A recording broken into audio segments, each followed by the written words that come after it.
Good evening from Tel Aviv. Israel has sent dozens of surface-to-surface missiles at targets in Iran's west as the two arch-enemies traded heavy blows for a third day. The assault came as Israel's Prime Minister Benjamin Netanyahu said that Iran would pay a heavy price for civilian deaths and even speculated that the Iranian regime may fall. Well, Iran says more than 100 people have been killed since the start of the fighting. Israel's attacks are focused on oil depots and facilities that are linked to Iran's nuclear program in Tehran. Satellite pictures show a huge fire burning at the Shahran oil refinery. In Israel, at least 10 people have been killed and many more have been injured. A missile has hit Haifa tonight and a number of other cities also came under attack.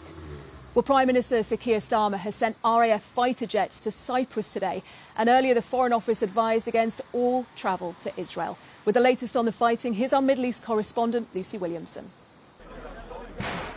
This is a war Israel's leaders have long prepared for. Its citizens are catching up fast. Again tonight, rescue teams were out after direct hits from Iranian missiles in Haifa and Kiryat Gam. The price of failure for Israel's air defences already written on neighbourhoods like Bat Yam. A direct hit to this apartment block. The blast so destructive that 20 buildings around it are due to be pulled down. Rescue teams digging for residents trapped in the rubble pulled a 7th victim from the debris tonight. They're still digging for people missing from this apartment block. Injured residents climbing over the rubble, lining the streets outside. This is a different kind of attack to the ones Israel is used to. Its Prime Minister wanted to attack Iran while it was weak, but it's still strong enough to inflict real damage. Like just a huge boom, and after that a lot of dust in the air. Like I was able to see next to me only half a meter next. There was smoke everywhere, Katia said. I couldn't breathe. The door just flew off its hinges. My mother is 76. She was injured in the head and had stitches in both arms. I'm trying not to cry. 3 days into this war, many Israelis think it's still worth the price. In an interview on American television, Israel's Prime Minister was asked if regime change was part of the plan. Could certainly be the result because the Iran regime is very weak. I think it's basically left with two things. It's plans to have atomic bombs and ballistic missiles. That's basically what Iran has. They certainly don't have the people. 80% of the people would throw these theological thugs out. In Iran today, fresh panic as Israel carried out more strikes in Tehran. Among the targets hit, the Justice Ministry. Iranian media say more than 100 people have already been killed there since Friday. We didn't want this war, Iran's foreign minister said. We were focused on diplomacy over our nuclear program, but this was forced on us and we'll defend ourselves. Last night, Israel said it attacked 80 targets in Iran, including this oil refinery north of Tehran. It says it still has many more targets in mind. US President Donald Trump wants this war to end in a nuclear deal with Iran. Mr. Netanyahu's end goals are less clear. Lucy Williamson, BBC News, Tel Aviv. Well, the Iranian government is activating emergency shelters with mosques, metro stations and schools being prepared to protect civilians. The Iranian government limits access to the country for journalists, but the BBC's Persian service provides news to Iranian audiences in Farsi. Our colleague Siavash Mehdi-Ardalan from the BBC Persian service has been looking at how people in Iran have been responding to these unprecedented attacks. Unprepared for the sudden outbreak of violence, this woman tries to avoid the devastating impact of an Israeli attack in Iran's capital. Social media allows Iranians to record their experiences and their trauma. Authorities are asking people not to film the attacks or the aftermath. Many are doing the opposite. For moments of impact while caught in traffic, to cheers for the anti-aircraft personnel. Mashallah, mashallah. Iran's air defense, no match for Israel's Iron Dome, still manages to intercept drones that come without warning. I haven't slept for 2 nights now. I'm feeling a lot of anxiety. All this reminds me of my childhood when we were in war with Iraq. Back then, at least we had sirens and advance warnings, but now, nothing. Tonight I wish to speak to you, the proud people of Iran. Prime Minister Benjamin Netanyahu has called on Iranians to rise up and topple the clerical regime. And there is not a shortage of opposition figures in waiting, including Reza Pahlavi, the exiled crown prince from the 1979 revolution, closely aligned with Israel's administration, who sees an opportunity. The root cause of the problem has been the regime and its nature. And the only solution ultimately that will benefit both the Iranian people as well as the free world is for this regime to no longer be there. I've been arguing this point from the very beginning, that the ultimate solution is regime change. Now we have an opportunity. Yet many Iranians critical of the regime do not see Israel as an ally. I'm not a supporter of the Iranian government, not at all. Really, I'm not. But in this situation, I feel a sense of unity among the people. We definitely won't back down against Israel. Whether friend or foe, Israel has woken Iranians up to the harsh reality of war. But the future of the clerical establishment has never been so uncertain. For the Iranian people, things will get more difficult before and if they get easier. Siavash Ardalan, BBC News.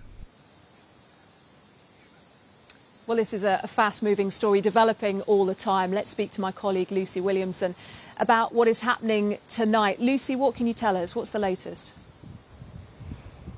Well, every night here there have been several sirens, several warnings of missiles. The missiles keep coming and some of them do get through. But Israel has now occupied Iranian airspace for almost 3 days, taking out a lot of its air defenses and targeting a long list of nuclear sites, military sites, ministries, energy facilities.